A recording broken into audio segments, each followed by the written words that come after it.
ప్రభు అయిన యేసుక్రీస్తు నామంలో లోహిత్ కిషన్ ఛానల్కు మీకు అందరికీ స్వాగతం. ఈ వీడియోలో ప్రపంచవ్యాప్తంగా హిందూ గ్రంథాలకు, హిందూ దేవుళ్లకు మరియు బైబుల్కు యేసుక్రీస్తు ఉన్న విలువ ఏమిటి? హెడ్లైన్ అర్థమైంది కదండి. ప్రపంచవ్యాప్తంగా హిందూ గ్రంథాలకు అంటే మనము నివసిస్తున్న ఈ దేశం హిందూ దేశం.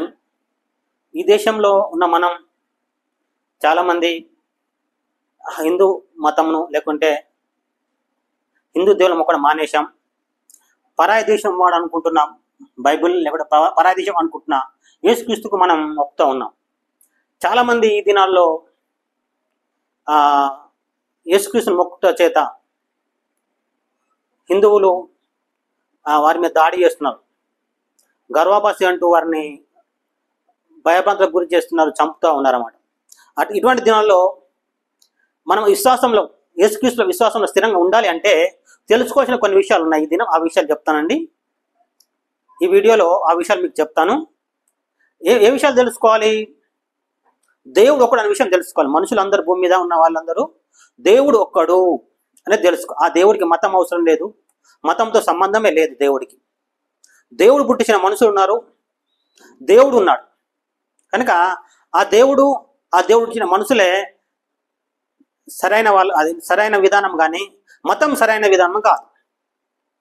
మతం అనేది ప్రస్తుతం మనం హిందూ మతం, మన హిందూ దేశంలో ఉన్న మనం హిందూ మతం, మన హిందువులు చెప్తున్నారు మా మతం పురాతనమైనదని, మా మతం గొప్పదని. క్రైస్తవ మతం నిన్న మనం వచ్చిందని చెప్తూ వారిని వారు భ్రమలో, అంటే భ్రమకు గురి అవుతూ మోసపోతూ ఉన్నారని చెప్పుకోవచ్చు.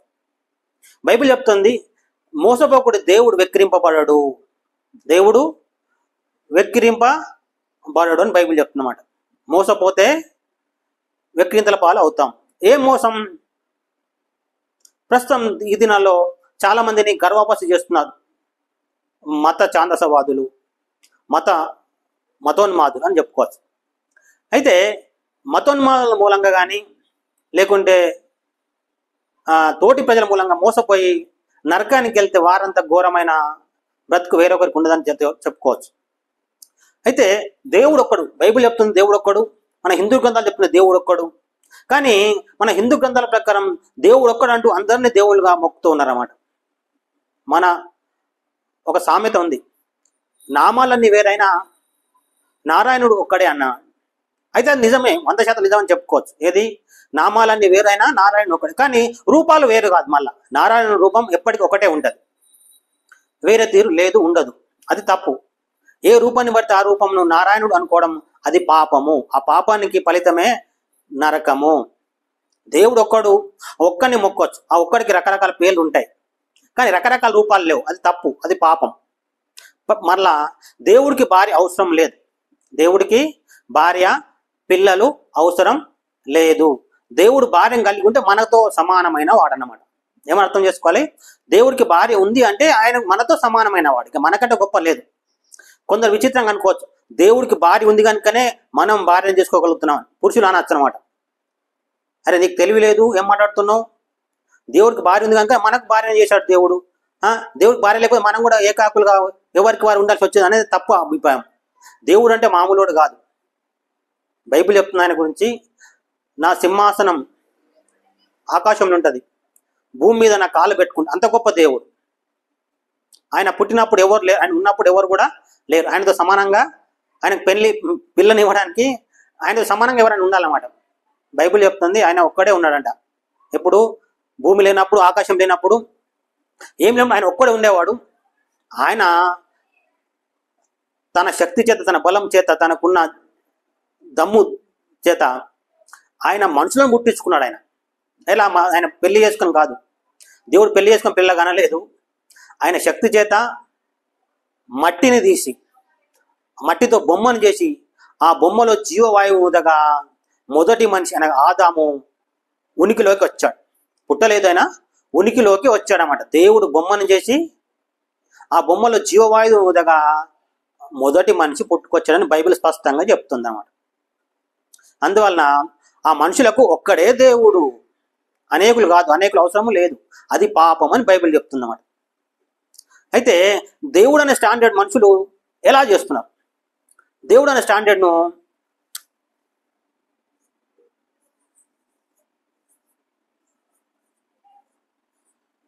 తండ్రితో పోల్చారనుకుందాం.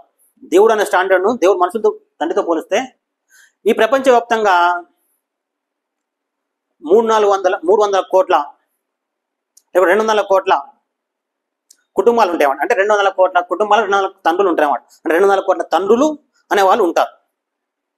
అంటే దేవుని స్థానం ఇది కాదన్నమాట. అర్థం ఏంటంటే దేవుడు అనేవాడు ఒక్కడు. ఇక్కడ తండ్రి అనే స్థానం ఎంతమందికి వచ్చు? ఈ ప్రస్తుతం ఉన్న 860 కోట్ల జనాభాలు అంటే దాదాపు తండ్రి అనే స్థానం ప్రస్తుతం 200 కోట్ల మందికి ఇవ్వాల్సి వస్తుంది. అంటే దేవుని స్థానం అది కాదు అని అర్థం అనమాట. తండ్రి స్థానం కంటే గొప్పది దేవుడి స్థానం. ఇంకొకటి భర్త.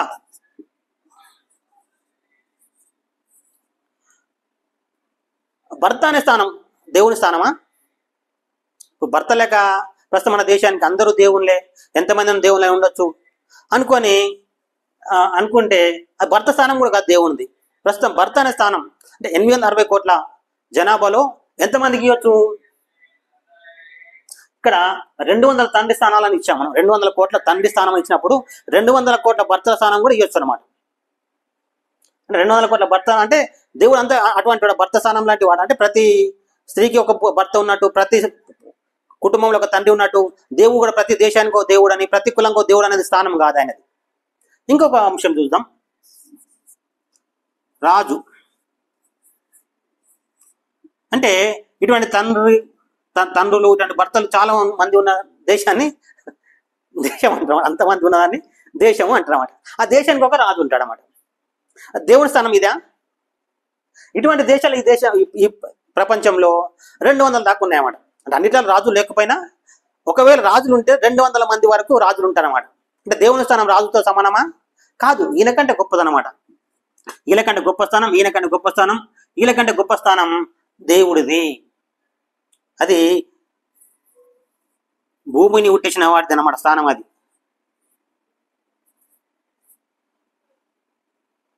ఈ భూమి పుట్టించిన వాడు దేవుడు.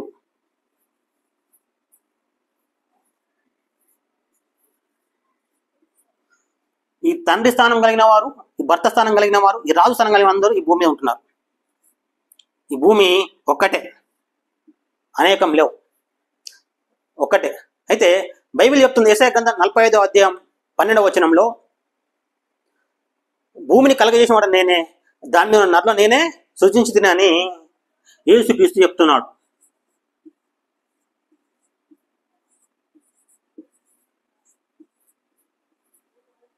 ఈయన చెప్తున్నాడు, భూమిని కలుగజేసిన వాడు నేనే, దాని మీద నరులను కూడా నేనే కలుగజేస్తుని.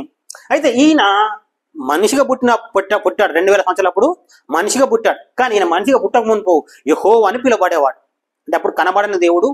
ఇప్పుడు మనిషిగా పుట్టిన తర్వాత ఆయన పేరు యేసుక్రీస్తు. యెహోవా మొదట తెలుసుకోవాలి. బైబిల్ చదవని వాడు చదివితే ఇంకా లోతుగా తెలుసుకోవాలి. గుడ్డిగా కాదు, ఎవరో చెప్పింది కాదు నమ్మడం. బైబిల్ చదివి తెలుసుకోవాలి. బైబిల్ చెప్తుంది యోహాను సువార్తలో, ఆది అందు దేవుడు, ఆది అందు వాక్యం ఉండెను, ఆ వాక్యం దేవుని వద్ద ఉండెను, ఆ వాక్యం దేవుడై ఉండెను, ఆ వాక్యమే శరీరధారి అయి మన మధ్య నివసించను చెప్తున్నమాట. ఆ వాక్యమే శరీరధారి అయి మన మధ్య నివసించాను. ఏది? ఈ భూమిని చేసిన వాడు శరీరధారిగా మన మధ్యకు వచ్చి 2000 సంవత్సరాలు అవుతున్నమాట. అంటే శరీరం లేకుండా 1,000,000 సంవత్సరాలు ఉన్నాడు ఆయన. శరీరం ధరించి 2000 సంవత్సరాలు అవుతున్నమాట. ఆయన మనుషుల పాపాల కోసం చావాల్సి వచ్చిందన్నమాట. మనుషుల కోసం మనిషి చావాల్సి వచ్చింది. అందువలన దేవుడే మనిషి కావాల్సి వచ్చింది. అంతే తప్ప మాటి గుట్టడానికి ఆయన మనిషి కాడు. ఆయన సర్వశక్తిమంతుడు. బైబిల్ చెప్తుంది మనుషుల కోసం ఎన్నో యుద్ధాలు ఆయన చేయించాడు. ఆయన చేశాడు. ఎట్లా చేశాడు? ఆయన స్వయంగా దిగొచ్చి చేశాడు అన్నమాట. ఆయన స్వయంగా దిగొచ్చి చూస్తే ఎవరికి కనబడుతుంది? కనబడదు. కానీ ఆయన చేసిన యుద్ధం ఎవరు గ్రహించగలరంటే నిజం తెలుసుకున్నవాడు గ్రహించగలుగుతాడు, మిగిలిన గ్రహించలేడు. ఏం నిజం తెలుసుకున్నవాడు? ఒక చోట ఒక యుద్ధం జరుగుతూ ఉంది. ఆ యుద్ధంలో 1,75,000 చనిపోయారంట. రాత్రి తెల్లారి చూసేసరికి 1,75,000 చనిపోయి ఉన్నారన్నమాట. అక్కడ ఎవరైతే యుద్ధానికి వెళ్ళారో వాళ్ళు యుద్ధం చేయలేదు, యుద్ధం చేయలేదు. కానీ పడుకున్నాడు చనిపోయాడు అన్నమాట. పడుకున్న వాళ్ళు పడుకున్నట్టుగానే చంపబడ్డారు. ఎవరు? దేవుడే దిగి వచ్చాడు ఆయన దూతను పంపగా 1,75,000 మంది చంపేశారు అన్నమాట. అంటే అది దేవుడు చేసే పని అన్నమాట. ఆయన గొప్ప గొప్ప కార్యాలు చేశాడు ఇట్లా మనుషుల ద్వారానే. మనిషితోటి కాని పని వచ్చినప్పుడే దేవుడు మనిషిగా భూమి ఉట్టాల్సి వచ్చింది. అది నిజం. అందుకే ఆయన ఒక్కడే దేవుడు. ఏది? ఈ భూమికి దేవుడు ఆయన. ఈ భూమి మీద 200 కంటే ఎక్కువ దేశాలు ఉన్నాయి. ఆ ప్రతి దేశానికి ఒక దేవుడు కాదు ఆయన. ప్రజలు మోసపోతున్నారు, తమ్మును తాము మోసం చేసుకుంటున్నారు. మనుషులు తమ్మును తాము ప్రజలు మోసం చేసుకుంటున్నారు. ఏమని? మా దేశానికి, మా కులానికి దేవుడు, మా మతానికి దేవుడు. యేసుప్రభు అయినా మా దేశానికి చెందినవాడే కాదు. బైబిల్ చెప్తుంది దేవుడు ఒక్కడు. హిందూ గ్రంథాలు కూడా చెప్తున్నాయి దేవుడు ఒక్కడు. మేము దేవుడు అని ఒక్కడే అంటున్నాం, మన అందరినీ కూడా మొక్కుతున్నాం. అంటే ఆయన రూపాలు వేరు కాదు, అది పాపము. ఆయన రూపం మారదు. ఆయన ఎప్పటికీ ఒక బైబిల్ చెప్తుంది నిన్న నేడు నిరంతరం ఒకేట రీతిగా ఉండేవాడు దేవుడు. ఎప్పుడు మారాడు ఆయన, ఏకరీతిగానే ఉంటాడు. ఆయన రూపం ఎప్పటికీ ఒకటే తీరు ఉంటుంది, వేరే రూపం ఉండదు. ఉండడం అనేది పాపం. దేవునికి భార్య అవసరం లేదు, భార్య ఉండదనడం పాపం. అటువంటి పాపాలకు ఫలితమే నరకం. ఇది ఒకటే ఉంది నరకం, ఎక్కువ లేవు. ఇంకొకటి పరలోకం, ఇది ఒకటే ఉంది. ఎన్నో మతాలు ఉన్నాయి. దాదాపు ప్రస్తుతం 860 కోట్ల జనాభా ఉంది. వాళ్ళందరికీ కూడా ఈ నరకమా ఈ పరలోకమా ఈ రెండే తప్ప మిగిలిన ఏమి లేవు. చెప్పాను దేవుడు ఒక్కడిని కాదనడమే పాపము. ఆయన యేసుక్రీస్తు అని బైబిల్ చెప్తుంది. ఆయన యేసుక్రీస్తు అని బైబిల్ స్పష్టంగా చెప్తుంది. అయితే ఒకవేళ మన దేశంలో చాలా మంది దేవుళ్ళు ఉన్నారు. నేను మొదట యేసుప్రభు నమ్ముకున్నప్పుడు కొంత అన్నారు ఏంటంటే మన దేశంలో మన దేవుళ్ళు ఉండగా పరాయ దేశపు దేవుడు ఎందుకు నమ్ముకున్నావు అన్నారు అన్నమాట. పరాయ దేశపు దేవుడు నమ్ముకోవడం ఏంది? దేవుడు ఒక్కడని నాకు చిన్న ఉన్నప్పుడు ఎప్పుడు దేవుడు ఒక్కడని చెప్పానమాట. నాకు అప్పుడే జ్ఞానం బుద్ధి తెలుస్తున్న వయసులో, అంటే 8-9 సంవత్సరాల వయసులో దేవుడు ఒక్కడని చెప్పారు వాళ్ళు. ఎవరు? మన దేశం వాళ్ళే, మన మతం హిందూ మతం వాళ్ళే చెప్పారు, వేరే వాళ్ళు ఎవరు కాదు. మన హిందూ మతం వాళ్ళే చెప్పారు దేవుడు ఒక్కడు అని చెప్పారు అన్నమాట. కనుక ఆ దేవుడు ఒక్కడు ఎవడు అనేది వెతికాను. నేను వెతికితే ఆయన యేసుక్రీస్తు అని తేలింది. అందుకు నేను హిందూత్వం నుంచి నాకు హిందూ దేవుళ్ళు మొక్కడం మానేసి క్రైస్తవ దేవుడు అని చెప్పబడుతున్న యేసుక్రీస్తుని మొక్కుతున్నాను అన్నమాట. మతం వదలలేదు. మార్గం అంటే స్వర్గానికి ఒక్కడే మార్గము, అంటే ఈ పరలోకం ఒక్కడే మార్గం అని తెలుసుకుని ఆయన మొక్కుతున్నమాట. మన దేశంలో చాలా మంది దేవుళ్ళు ఉన్నారు అంటుంటే అది పచ్చి అబద్ధం అని తేలిందన్నమాట. ఎందుకు? దేవుడు ఒక్కడు అంతే. వాడు ఈ దేశం వాడా పరా దేశం వాడా అది లెక్క కాదు. ఈ భూమిని ఎవడు పుట్టించిన వాడే దేవుడు.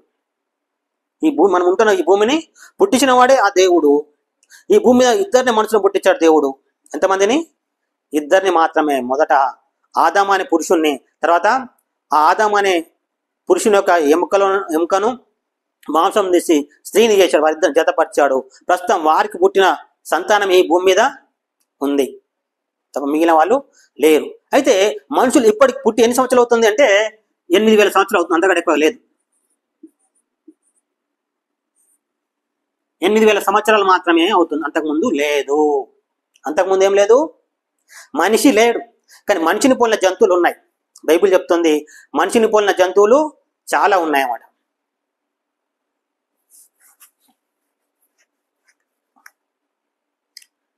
ఎనిమిది సంవత్సరం మునుపు మనిషి లేడు అని బైబిల్ చెప్తుంది, స్పష్టంగా చెప్తుంది. ఇంకా మన దేశంలో నాగరికత చెప్తుంది 6,000 సంవత్సరాలప్పుడు నాగరికత వచ్చిందంట. ఎప్పుడు? నాగరికత ఇంతకు ముందు లేదు. నాగరికత ముందు జనాలు ఉన్నారు కానీ పట్టణాలు లేవు అని చెప్పబడుతుంది అన్నమాట.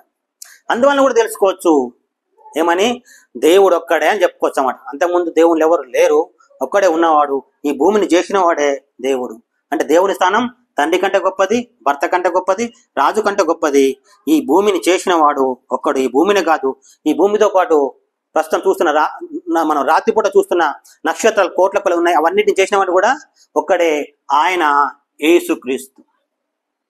ప్రియ క్రైస్తవ సోదరి సోదరులారా, ఇప్పుడు మనం తెలుసుకుందాం హిందూ గ్రంథాలకు, హిందూ దేవుళ్లకు మరియు బైబిల్కు యేసుక్రీస్తుకున్న విలువ ఏమిటి, ప్రపంచవ్యాప్తంగా ఎటువంటి విలువ ఉంది. ప్రపంచవ్యాప్తంగా 860 కోట్ల జనాభా ఉందని చెప్పుకోవచ్చు.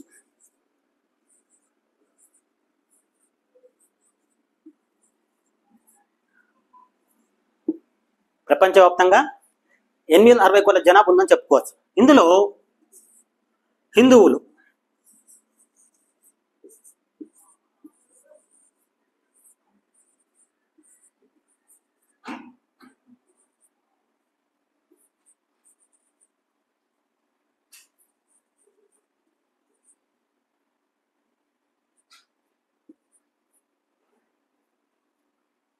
హిందువులు 120 కోట్లు ఉంటారన్నమాట ప్రపంచవ్యాప్తంగా. 120 కోట్ల మంది ఉంటారంటే 15%. ప్రపంచవ్యాప్తంగా 860 కోట్లను 15%గా చేస్తే 120 కోట్లు 21 కోట్లు వస్తాయన్నమాట. అంటే ప్రపంచవ్యాప్తంగా హిందూ జనాభా 15% ఉందని చెప్పబడుతుంది. గూగుల్లో సెర్చ్ చేస్తే 15% ఉంది అని చెప్పబడుతుంది అన్నమాట. క్రిస్టియన్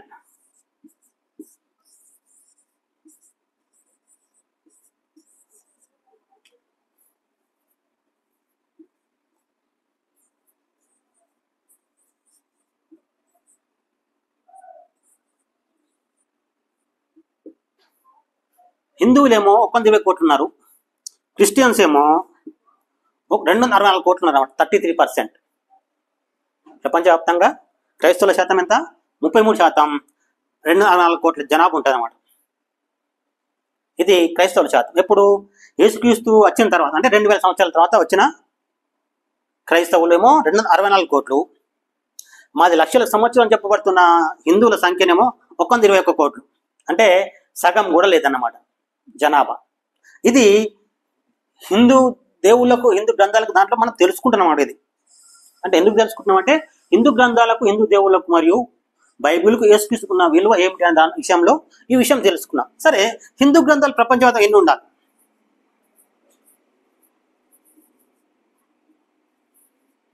ఇప్పుడు 120 కోట్ల మంది అని అనుకుందాం. కుటుంబం ఒకటి లెక్క పెడదాం. కుటుంబం ఒకటి అంటే 4 అనుకుందాం. కుటుంబంలో 4 అంటే ఎంత? అంటే 30 కోట్లు ఉండాలి.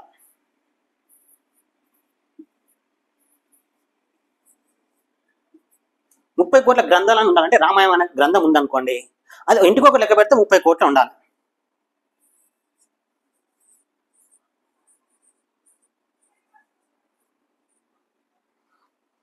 ఇది కానీ లేదంటే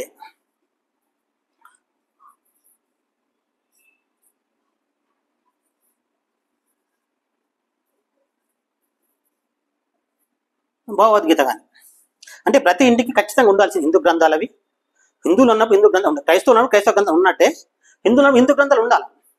ఎన్ని ఉండాలా? 30 కోట్లు లెక్క. అంటే ఈ దేశవ్యాప్తంగా, ప్రపంచవ్యాప్తంగా లెక్క పెడితే కూడా 30 కోట్లు దొరకాలి. ఎన్ని దొరకాలా? 30 కోట్లు దొరకాలన్నమాట. కానీ ఎన్ని దొరుకుతాయి? ఒక గ్రామానికి వెళ్ళామనుకోండి, ఒక 1000 మంది 1000 మంది దగ్గర లెంకితే 10 దొరికితే ఎక్కువ అనమాట. 1000 మంది దగ్గర వెతికామనుకోండి, 10 దొరికితే ఎక్కువ అనమాట. ఎందుకు? హిందూ గ్రంథాలకు అట్లా ఎందుకు వాల్యూ లేదు? మరి వాల్యూ ఉన్నట్టయితే తెలియదు. ఇప్పుడు వెళ్ళి చూడండి, ఏదైనా ఒక హైదరాబాద్ లాంటి పట్టణంలో కానీ, ఇంకా వేరే పట్టణంలో కానీ వెళ్ళి ఒక గల్లీలో వెతకండి, వరుస కంటిన్యూస్గా ఒక 100 ఇండ్లు వెతకండి. పోనీ 100 ఇండ్లు,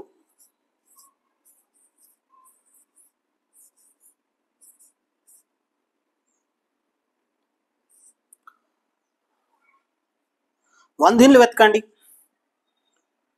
20 దొరికితే ఎక్కువ. 20 కూడా దొరకవు. ఎందుకు దొరకవు అంటే హిందూ గ్రంథాలకు హిందువులు విలువ ఇవ్వట్లేదు. అందులో నిజాలు లేవు అని తెలిసిందంటే నిజాలు లేవు. చదివితే ఎవరి బతుకు కూడా బాగుపడదని తెలుసు అనమాట. హిందూ గ్రంథాలు చదివితే బాగుపడతారు అనుకుంటే ఖచ్చితంగా వాళ్ళు చదివితే ఇతరులతో చదివిస్తారు. పోనీ గ్రంథాలు పక్క పెట్టేశాం, అదే దేవుళ్ళ గురించి చూద్దాం.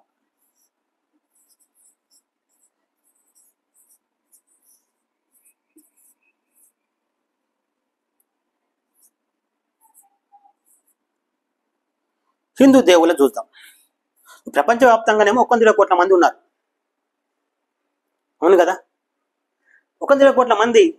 గుడ్లు చూస్తే మాత్రం దేశాలు ఉన్నాయి కానీ ప్రపంచవ్యాప్తంగా లేవు. హిందూ దేశాలు కేవలం 3 మెజారిటీ గల దేశాలు ఉన్నాయి.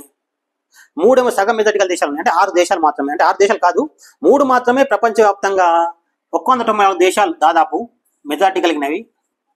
194 దేశాల్లో హిందూ దేశాలేమో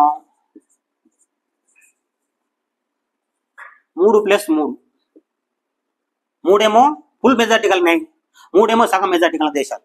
అంటే ప్రపంచవ్యాప్తంగా కూడా హిందూ దేశాలు లేవు, హిందూ గ్రంథాలు లేవు, హిందూ దేవుళ్ళకు కూడా విలువ లేదనమాట. అంటే మతానికి లేదు విలువ.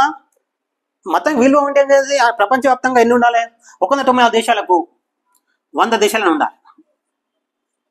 పురాతన మతం కదండి, 100 దేశాలను ఉండాల్సి ఉందన్నమాట.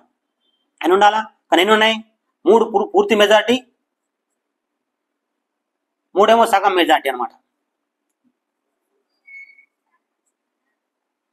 ఫుల్ మెజార్టీ గల దేశాలు 3. అంటే నేను ఎందుకు చెప్తున్నా అంటే క్రైస్తవులు విశ్వాసంలో నుండి స్థిరంగా ఉండాలనే ఉద్దేశంతో చెప్తున్న ఈ విషయం. ఎవరిని హేళన చేయడం కాదు, క్రైస్తవుల కోసమే ఈ వీడియో చేస్తున్నాం.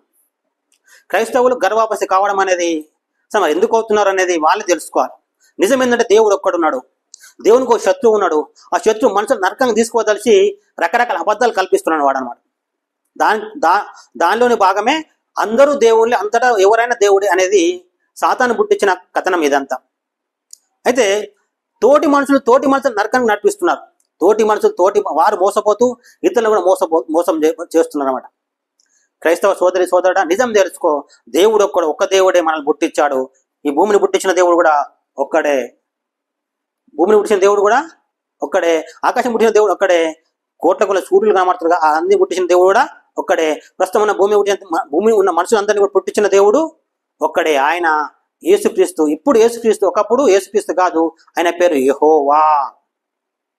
అనగా తండ్రి పేరు యెహోవానే బైబిల్ చెప్తుంది, కుమారుని పేరు యెహోవానే, పరిశుద్ధాత్మ పేరు కూడా యెహోవానే.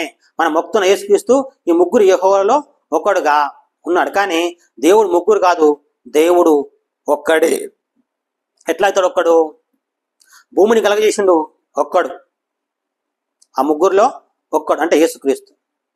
మనిషిని పుట్టించిండు ఆ ముగ్గురులో ఒక్కడు అంటే ఆయన యేసుక్రీస్తు. మన పాపాల కోసం చనిపోయింది కూడా ఒక్కడు అనగా యేసుక్రీస్తు. అంటే 3 పనులు చేసింది కూడా ఒక్కడే, భూమిని పుట్టించినవాడు, మనిషిని పుట్టించినవాడు, మనిషి కోసం చనిపోయినవాడు కూడా. అందుకనే ఆ ఒక్కడే మనకు దేవుడు, ప్రజలందరికీ దేవుడు. యేసుక్రీస్తు విలువ ఏంటి ప్రపంచవ్యాప్తంగా? ఇప్పుడు చూసాం, ప్రపంచవ్యాప్తంగా హిందూ దేవుళ్లకు విలువ లేదు అంటే వేరేది అనుకోవద్దు. అంటే ఎక్కువ మంది మొక్కట్లేదని అర్థం అనమాట. వేరే దేశంకి వెళ్ళి అడిగామనుకోండి మన దేశపు దేవుళ్ళ గురించి, వాళ్ళు ఏం చెప్పలేరు, అసలు మాకు తెలియదు అంటారు అన్నమాట. వాళ్ళు రామాయణం తెలుసా అంటే తెలియదు అంటారు, భగవద్గీత తెలుసా అంటే తెలియదు అంటారు అన్నమాట. పోనీ మన ప్రాంతంలోనే ఇంటింటికి వెళ్ళి అడిగి చూడండి, రామాయణం ఉందా అంటే ఎట్లా చూస్తారన్నమాట. ఏంటి రామాయణం అంటే ఏంటిది అన్నట్టు చూస్తారన్నమాట. నీకేం పని, నాకేం పని అంటారన్నమాట. వాళ్ళు రామాయణం నా దగ్గర ఎందుకు ఉండాలి అంటారన్నమాట. భగవద్గీత ఉందా అంటే నీకేం పని, నాకేం పని అన్నట్టు చూస్తారు. నాకేం అవసరం అంటారన్నమాట. ఎందుకు అంటే వాళ్ళు చదివలేదు, చదివిన వాళ్ళు సరిగా దానిలో మంచి ఉన్నట్టుగా లేకుంటే మేలు ఉన్నట్టుగా గ్రహించని కారణం చేత వాళ్ళు ఇతరులకు పంచలేదు, పంచిన వాళ్ళు తీసుకోలేనమాట. అవసరం లేదు మాకు అని, ఫ్రీగా ఇస్తామని కూడా మాకు వద్దు అంటారన్నమాట. ఎందుకు? అందులో మంచి ఉన్నదంటే ఎవరైనా ఫ్రీగా వచ్చి ఉన్న డబ్బులు పెట్టని కొనుక్కుంటారు.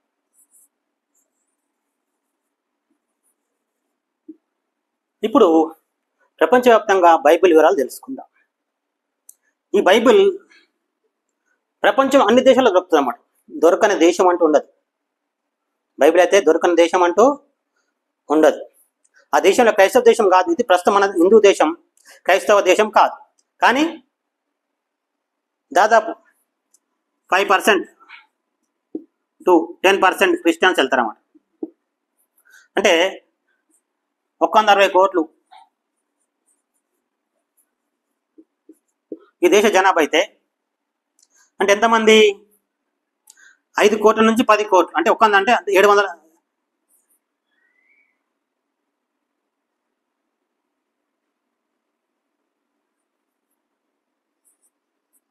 అంటే 7,50,00,000 వెళ్తారన్నమాట ఓళ్ళు క్రిస్టియన్స్. 7,50,00,000 క్రిస్టియన్స్ వెళ్తారు ఈ దేశంలో.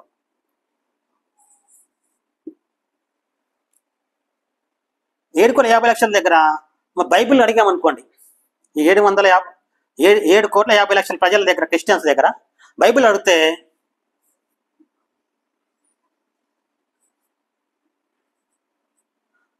ఇన్ని వెళ్తాయి.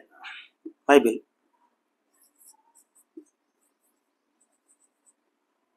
ఇండియాలో, ఇండియాలో గురించి చెప్తున్నాను. అంటే 7,50,00,000 క్రిస్టియన్స్ ఉన్నారు ఈ దేశంలో.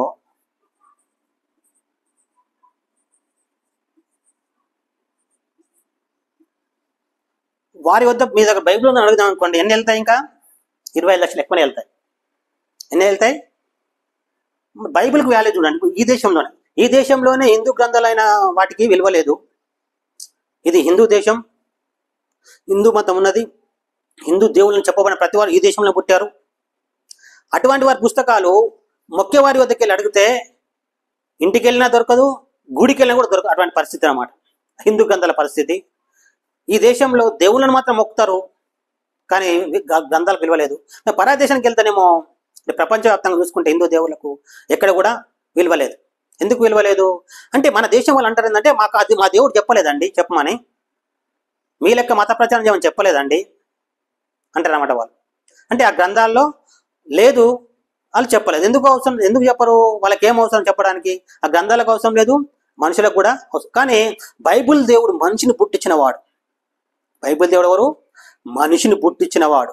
మనిషి నరకం పోతుంటే ఓర్వలేక, బాబు నరకం ఉంది తప్పించుకోని చెప్పు, నా ద్వారా వస్తే తప్పిస్తా, నేను తప్పిస్తా, నన్ను మొక్కి పూజిస్తే నేను తప్పిస్తా. ఆయన మొక్కి ఎందుకు పూజించాలి? అసలు అర్థం ఏంటంటే, ఆయన మొక్కి పూజిస్తే ఆ స్వర్గానికి వెళ్ళే శక్తి బలం వస్తుంది.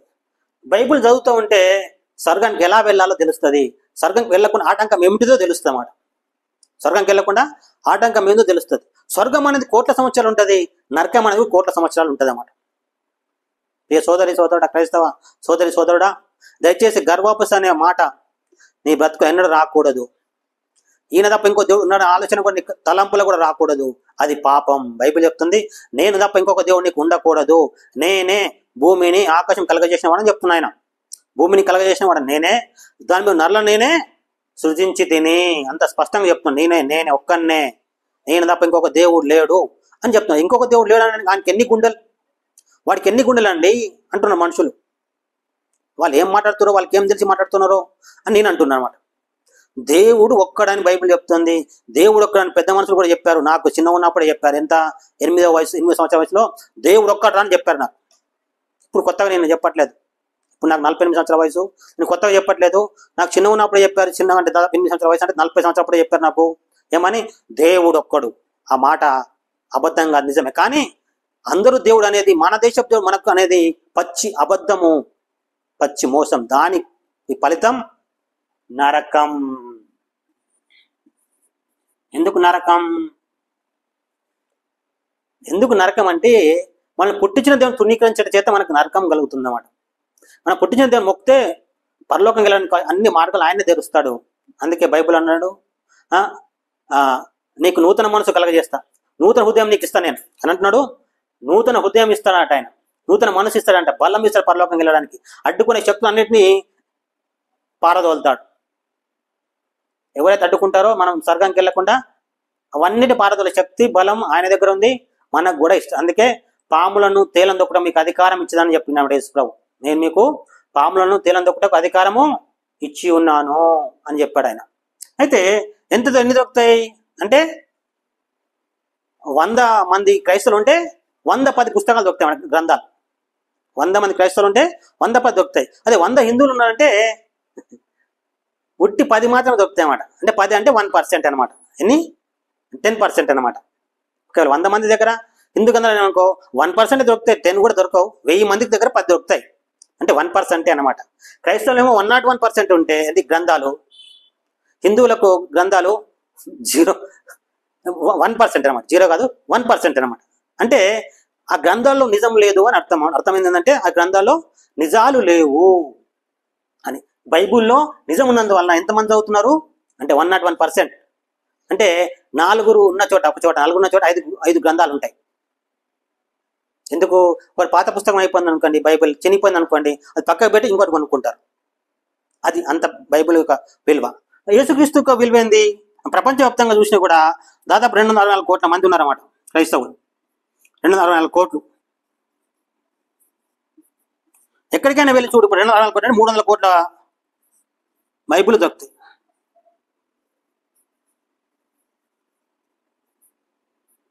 ఎన్ని దొరుకుతాయి? 300 కోట్లు దొరుకుతాయి బైబిల్. ఎందుకు? బైబిల్ అంత విలువైన గ్రంథం. ప్రపంచవ్యాప్తంగా అంత విలువైన గ్రంథం అది, చదవదగిన గ్రంథం అది. దివారాత్రములు యెహోవా దాన్ని ధ్యానించువాడు ధన్యుడని బైబిల్ చెప్తోంది. దివారాత్రములు యెహోవా ధర్మశాస్త్రం ఆనందించు దాన్ని ధ్యానించువాడు ధన్యుడు. దాన్ని ధ్యానించాలని ఆదేశాలు ఉన్నాయి. అంత గొప్ప గ్రంథం బైబిల్. 264 కోట్లు అయితే దేశాలన్నీ చూద్దాం. 108 దేశాలు ఉన్నాయి, క్రైస్తవ దేశాలు. ప్లస్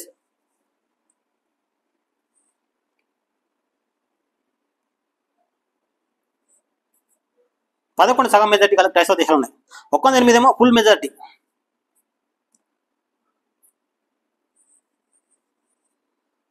ఏమో సగం మెజార్టీ గల దేశాలు.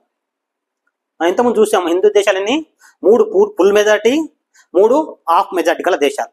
మరి క్రైస్తవ దేశాలు 108 ఫుల్ మెజార్టీ గల దేశాలు, 11 ఏమో హాఫ్ మెజార్టీ గల దేశాలు ఉన్నాయన్నమాట.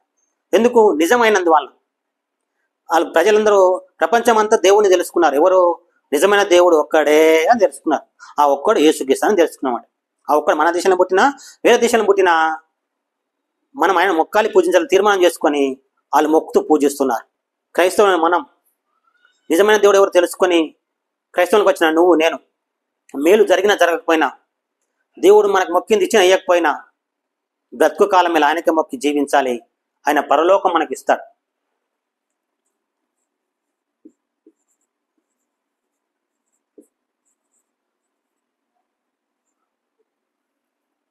పరలోకం శాశ్వత కాలం ఉంటుంది. ఈ పరలోకంలో దేవుడు డైరెక్ట్ మనసులో పుట్టే భూమి మీద పుట్టించాడు. ఎందుకంటే అసలు దేవుడు ఎవరు తెలుసుకోవాలి మనిషి అనేది. అసలు దేవుడు ఎవరు, అసలు దేవుడు అనే స్టాండర్డ్ ఎట్లా వేయాలి ఆయనకు? ఇంతకుముందు తెలుసుకున్నాక దేవుడు అనే స్టాండర్డ్ ఎట్లా వేయాలి? భూమిని పుట్టించిన వాడు, ఆకాశం పుట్టించిన వాడు దేవుడు. వాడికి భార్య అవసరం లేదు. భార్య ఉంది అనేది, భార్య గలవాడు దేవుడు అనేది పాపంతో కూడిన మాట అది. అంటే పాపంతో కూడిన మాట అంటే అర్థమైంది, దేవుడికి భార్య అంటగట్టడం అంటే మనకంటే హీనుడు అని అర్థం అన్నమాట. దేవుడు మనకంటే హీనుడు కాదు, దేవుడు మనకంటే గనుడు. ఆకాశంలో సింహాసనం గలవాడు, భూమి మీద పాదాలు పెట్టుకొని పాదపీఠం కలిగిన వాడు. అంత గొప్పవాడికి మనిషి భార్య చేసుకుంటాడా, లేకపోతే మనిషిని భార్యను చేసుకుంటాడా? అది తప్పు. ఆయన భార్యను చేసుకోవాల్సిన అవసరం ఆయనకు లేదు. కామం లేదు, క్రోధం లేదు ఆయనకు. కామ క్రోధాలు లేనివాడు దేవుడు ఒక్కడాయన. కానీ భవిష్యత్తులో ఆయనకు పెళ్లి కాబోతుంది. ఎవరికి? యేసుక్రీస్తు భవిష్యత్తులో పెళ్లి కాబోతుంది. ఎవరితోటి? సంఘముతోటి. ప్రస్తుతం క్రైస్తవ సంఘం ఏదైతుందో ఆ సంఘం అంతటితో కలిసి కళ్యాణం అవుతుంది. దాన్ని లోక కళ్యాణం అంటారు అన్నమాట. అంటే ఈ పరలోకంలో లోక కళ్యాణం జరుగుతుంది. ఈ పరలోకంలో లోక కళ్యాణం జరుగుతుంది. ఈ పరలోకంలో ఎప్పటికీ సమాధానం, శాంతి, నెమ్మది, ఏ రోగం ఉండదు, ఏ బాధ ఉండదు. కోట్ల సంవత్సరాలు ఈ భూమి మీద ఉన్న ఏది కూడా అక్కడ ఉండదు. అందుకోసమే దేవుడు పరలోకం సపరేట్గా చేసి పక్కకు పెట్టాడు. ఆ పరలోకం వెళ్ళాలనుకున్నవాడే యేసుప్రభు నమ్మిన వాడు ఆ పరలోకంకి వెళ్తాడు. నమ్మనోడు అక్కడికి వెళ్ళకుండా ఈ నరకానికి వెళ్తాడు. సోదరి సోదరుడా, ఎవరైనా మీ మీదకి వచ్చి గర్భపసి కోసం అడిగినా, ఎందుకు ఆ మతంలోకి వెళ్ళామని అడిగినా, మీ మతంలోకి వెళ్ళలేదు, భూమిని పుట్టించిన దేవుణ్ణి, ఆకాశం పుట్టించిన దేవుని, నన్ను పుట్టించిన దేవుని మొక్కుతున్నాను చెప్పండి. భూమిని పుట్టించినవాడు, ఆకాశం పుట్టించినవాడు, నన్ను పుట్టించినవాడు ఒక్కడే, అందరు కాదు. దేవుడు అనే స్థానం తండ్రితో సమానం కాదు, భర్తతో కాదు, రాజుతో కాదు, అన్నిటికంటే గొప్పది. దేవుని స్థానం ఏంది? అన్నిటికంటే గొప్ప. ఆయన ఒక్కడే ఒక్కడు. మొదట అడగండి, దేవుడు ఒక్కడే కాదా? ఒక్కడైతే ఒక్కడే మొక్కుదాం ప్రపంచవ్యాప్తంగా అని అడగండి. రాముడు అయితే రాముని మొక్కుదాం, శ్రీకృష్ణుని మొక్కుదాం, ఏసు అయితే ఏసునే మొక్కుదాం అని చెప్పండి అట్లా. కానీ వాళ్ళు ఒక్కో రాముడు శ్రీకృష్ణుడు ఒక్కడే అంటారు అన్నమాట. వాళ్ళు భూమి మీద పుట్టారు, యేసుక్రీస్తు భూమి పుట్టాడు, కానీ మన కోసం పుట్టాడు, మన పాపాల కోసం పుట్టాడు. వాళ్ళైతే వారి కోసమే వాళ్ళు పుట్టారని మన దేశ గ్రంథాలు చెప్తున్నాయి. ప్రపంచవ్యాప్తంగా యేసుక్రీస్తుకు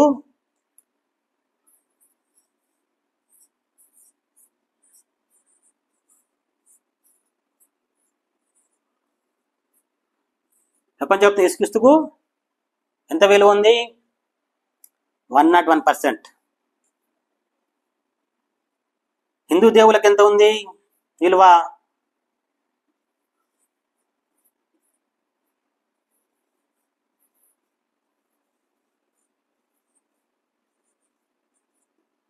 ఎంత చూసాం? 10%, మినిమం 10% అనమాట. ఆయనకి 101% ఉంటే యేసుక్రీస్తుకు, హిందూ దేవులకు ఓన్లీ కేవలం 10%. ఎందుకు? దాదాపు 3 దేశాలు ఫుల్ మెజార్టీ ఉన్నాయి, ఇంకో 3 దేశాలు సగం మెజార్టీలో ఉన్నాయి. అది 10% అనుకుంటున్నాను. 10% కూడా లేదు వీళ్ళు వాళ్ళకు. ఎందుకు? వాళ్ళు భూమిని చేసిన వారు కాదు, వారు ఆకాశం చేసిన వారు కాదు, మనుషులను పుట్టించిన వారు కూడా కాదు. కేవలం మన దేశానికి వాళ్ళు దేవుళ్ళు అంట, ఇంకో 3 దేశాలకు వాళ్ళు దేవుళ్ళు అంట. అంతే. వాళ్ళు అంటారు ఏంటంటే, మన దేశ పెద్ద మనుషులు, మన దేశ దేవుడు మనకున్నాడు, వాళ్ళ దేశ దేవుడు వాళ్ళకున్నాడు, వాడు అమెరికా దేవుడు అంట వాడు. అంటే వాళ్ళు ఏం మాట్లాడుతున్నారో వాళ్ళకి గ్రహింపు ఉన్నదా అనేది నేను అంటాను. గ్రహింపు లేకుండా మాట్లాడుతున్నమాట. మనం వారి మాటలు విని మోసపోతే కోట్ల సంవత్సరాల నరకంలో గాలాలి. కనుక నిజం తెలుసుకోవాలి మనిషి. ఏంటి నిజం? దేవుడు ఒక్కడు అనే విషయం తెలుసుకోవాలి. ఆ ఒక్క దేవుడు ఎవరో తెలుసుకొని ఆయన్ని మాత్రం మొక్కి పూజించాలా బ్రతుకు కాలం ఎల్లా. అయితే ఆయన ఆజ్ఞ ఏంటంటే, నేను తప్ప ఇంకొక దేవుడు నీకు ఉండకూడదు. పైన ఆకాశం అంది కానీ, కింద భూమి అంది కానీ, భూమి కింద నీళ్ళ అంది కానీ, ఏ రూపం కూడా నువ్వు చేసుకొని మొక్కకూడదు. అంటే అది మా ఇష్టం అండి, మేము మొక్తామని క్యాథలిక్ సంఘం వాళ్ళు మొక్కుతున్నారు అనమాట. అందరినీ మొక్కుతున్నారు, విగ్రహాలు మొక్కుతున్నారు వాళ్ళు. అది మా ఇష్టం. వాడేవాడు చెప్పడానికి అన్నట్టుగా, ఆ దేవుడు ఎవడు చెప్పడానికి అన్నట్టుగా వాళ్ళు అట్లా మొక్కుతున్నారు. ఏమని? మేము విగ్రహాలు మొక్కుతామని, మర్యామని మొక్కుతామని. ఆయన ఏమో మర్యామని మొక్కని చెప్పలేదు, ఆయన వాళ్ళు మొక్కుతా ఉన్నారు. మేము దాన్ని కూడా కనిపిస్తున్నాం. దేవుడు ఒక్కడినే మొక్కాలి. ఆయన యేసుక్రీస్తు, ఆయన దేవుని కుమారుడు. బైబిల్ చెప్తుంది యేసుక్రీస్తు దేవుని కుమారుడు. బైబిల్ చెప్తుంది, బైబిల్లో దేవుడు తన కుమారుడిని తగిన కాలం ముందు పంపించాడంట. దేవుడు ఆయన కుమారుని తగిన కాలంలో మనుషుల పాపాల పరిహారం చేయడానికి మాత్రమే పంపించాడు. అంటే పుట్టడానికి, మనిషిగా పుట్టడానికి. అయితే మనుషులకు యుద్ధాలు లేకపోతే మనుషులకు సమస్య వచ్చినప్పుడు ఆయన స్వయంగా భూమి మీదకి వచ్చాడు. అంటే పుట్టకుండా ఆయన దూతలను పంపించాడు. లేదంటే మనుషులను ఎన్నుకొని మనుషుల ద్వారానే కార్యాలు చేశాడు. సంసోను ద్వారా, మోసే ద్వారా, అలా ఎంతో మందిని ఎన్నుకొని, న్యాయాధిపతులను ఎన్నుకున్నాడు, రాజులను ఎన్నుకొని ప్రజలను కాపాడుతూ వచ్చాడు. అది దేవుని యొక్క శక్తిగల కార్యం. ఆయన పుట్టాల్సిన అవసరం లేదు. ఒక్క విషయంలో దేవుడు భూమి పుట్టాల్సి వచ్చింది. మనుషులతో కాని కార్యం మూలంగా మనిషే కావాల్సి వచ్చింది. మనిషే చేయాల్సిన పని ఏంటంటే, మనిషిగా పుట్టి దేవుడు మనిషిగా చావాల్సి వస్తే తప్ప మనుషులకు విమోచన లేకుండింది. అందుకనే దేవుడు మనిషిగా పుట్టాడు. ఇక క్రైస్తవ సోదరులారా, మరి ఎప్పుడు కూడా చూడండి, ఇప్పుడు చెప్పాను కదా ఇంతకుముందు, హిందూ గ్రంథాలకు కూడా ప్రపంచవ్యాప్తంగా విలువలేదు. అంటే ఇంటికి ఒకటి అంటే కూడా దొరకదు. 10 ఇళ్ళకి ఒక హిందూ గ్రంథం కూడా దొరకడు కష్టమే. 100 ఇళ్ళకి ఒకటి దొరుకుతుంది. చూడండి, మీరు వెతికి చూడండి, 100 ఇళ్ళకి ఒకటి దొరుకుతుంది. ప్రపంచవ్యాప్తంగా హిందూ దేవుళ్ళ గురించి ఎంక్వైరీ చేసి చూడండి, ఏ వివరాలు దొరకవు. యేసుక్రీస్తు గురించి ఎందుకు దొరుకుతాయి అంటే, ఆయన భూమిని చేసినవాడు, ఆకాశం చేసినవాడు, మన పాపాల కోసం పరిహారం చేసినవాడు, మనకు పరలోకం తీసుకుపోవడానికి వచ్చినవాడు. సాతాన్ అనేవాడు మన నరకంలో అంటే పాతాళంలో బంధించాడు. భూమి లోపల స్వర్గం వెళ్ళనీయని అన్నాడు. ఆ దేవుడే భూమి లోపల బంధించిన మనుషులను పరలోకం తీసుకుపోవడానికి పుట్టాల్సి వచ్చింది. అది నిజం. ఏ సోదరుడా, మళ్ళీ ఇప్పుడు గర్వపోస అనే ఆలోచన కానీ, మళ్ళీ ఈయన తప్ప ఇంకో దేవుడు ఉన్నాడు, అందరూ దేవుడు అనే ఆలోచనకి వెళ్ళడం కానీ, అది పాపం అని గుర్తుపెట్టుకో. ఆ పాపానికి ప్రతిఫలం నరకం అని గుర్తుపెట్టుకో. నరకంలో కోట్ల సంవత్సరాలు కాలం చూస్తుంది. అది కాలకుండా ఉండాలంటే బైబిల్ ఇంకా ఎక్కువ చదువు. వీలైతే హిందూ గ్రంథాలు కూడా చదవండి, కొన్ని చదవండి, నిజాలు తెలుసుకోండి. హిందూ గ్రంథాలు చదవద్దని చెప్పట్లేదు, చదవండి, ప్రతి గ్రంథం చదవండి. మన బైబిల్లో షద్రక్, మేషక్, అబేద్నెగో వారట ఆ దేశంలో రాజు పరీక్షించినప్పుడు ఆ దేశపు జ్ఞానుల కంటే కూడా జ్ఞానవంతులుగా తేలిందట. అన్ని విషయాల్లో వాళ్ళు ఏ విషయంలో రాజు అడిగినా అన్నిటి గురించి చెప్పాడు. ఆ దేశపు దేవుళ్ళ గురించి అడిగినా చెప్పారు, వాళ్ళు యేసు ప్రభు గురించి కూడా అడిగితే చెప్పారు అన్నమాట. వాళ్ళు మనం కూడా మన దేశపు దేవుళ్ళ గురించి తెలుసుకోవాల్సి ఉంది. ఇంకొక విషయం ఏంటంటే, మన దేశపు దేవుళ్ళు అనే వాళ్ళు పుట్టలేదు అని చెప్పుకోవచ్చు. మన దేశపు దేవుళ్ళు అనే వాళ్ళు అసలు పుట్టనే లేదు. ఎందుకంటే మనుషులు పుట్టి ఇప్పటికీ 8,000 సంవత్సరాలు అవుతుందన్నమాట.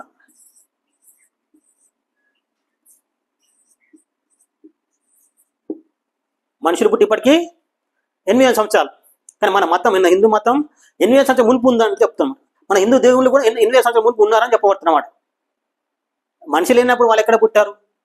పుట్టలేదు. కనుక నేను చెప్తున్నదంటే, అసలు వాళ్ళు పుట్టలేదు. పుట్టని వాళ్ళను పుట్టినట్టు మనకు చరిత్రలు చూపిస్తున్నారు, కానీ నిజం కాదు. అసలు చరిత్ర వెతికితే వాళ్ళు పుట్టలేదని తెలుస్తుంది అన్నమాట. నిజ చరిత్ర ఏంది?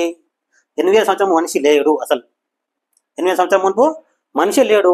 మనిషి లేనప్పుడు ఉన్న దేవుళ్ళందరూ వాళ్ళు పుట్టలేదని తెలుసుకోవాలి. కనుక మనం మొక్కుతున్న ప్రస్తుతం మనం మరలా గర్వాపస్ అయితే ఆ పుట్టిన దేవుళ్ళని మొక్కినట్టు అవుతాం. పుట్టిన దేవుళ్ళు పుట్టినట్టు ఒప్పుకోవడం అది పాపమే. ఇలా పుట్టిరనుకుందాం, దేవుడు ఒక్కడు, ఆయన తప్ప ఇంకో దేవుని మొక్కకూడదు. ఆయన లాగా ఉన్నా కూడా మొక్కకూడదు. సోదరుడా, ఈ వీడియో ద్వారా నువ్వు నేర్చుకున్న విషయాన్ని నీ హృదయంలో భద్రం చేసుకో. ఈ వీడియో నీకు నచ్చితే ఇంకా 10 మందికి షేర్ చేయి. అనేకుల విషయం తెలుసుకొని విశ్వాసంలో బలపడతారు. దేవుడి కొద్దిగా దీవించం గాక. ఆమెన్. ఇంతవరకు ఓపికతో విన్నందుకు మీకు అందరికీ కృతజ్ఞతలండి. ఇంతవరకు నా ఛానల్ సబ్స్క్రైబ్ చేసుకోకపోతే దయచేసి సబ్స్క్రైబ్ చేసుకోండి, లైక్ చేయండి, షేర్ చేయండి. ఇంకా లేటెస్ట్ వీడియోల కోసం బెల్ ఐకాన్ మీద క్లిక్ చేయండి.